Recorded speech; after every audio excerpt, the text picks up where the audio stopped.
Kita akan memberi tumpuan kepada reformasi dan pengukuhan JLC. Saya telah memberikan penumpuan yang khusus dalam tempoh 5 tahun sebenarnya.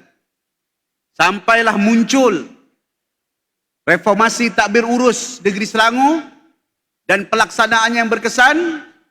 Tahun 2026, kita akan memastikan our JLC akan bergerak dengan lebih tersusun, kemas dan sealiran. Mengelakkan pertindihan fungsi sebagai contoh. Banyak sangat bekerja dalam sektor yang sama. Pemantapan prestasi melalui perancangan strategik. Ada sebahagiannya yang bergerak secara harian, yang tidak ada perencana-rencana strategik. Sinergi kumpulan dan subsidiary yang lebih kemas.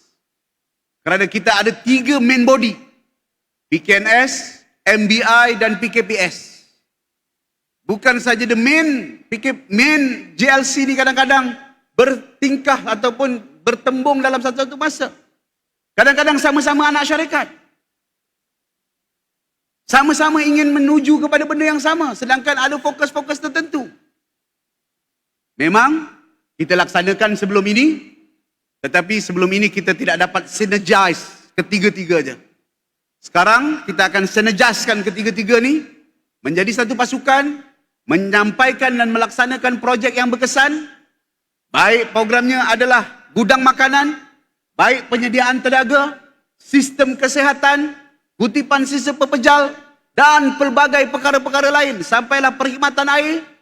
Ini semua akan kita selaraskan menjadi pasukan yang kompak dan bersedia untuk menjadi pelabur kepada investment Negeri Selangor di dalam dan juga di luar negara.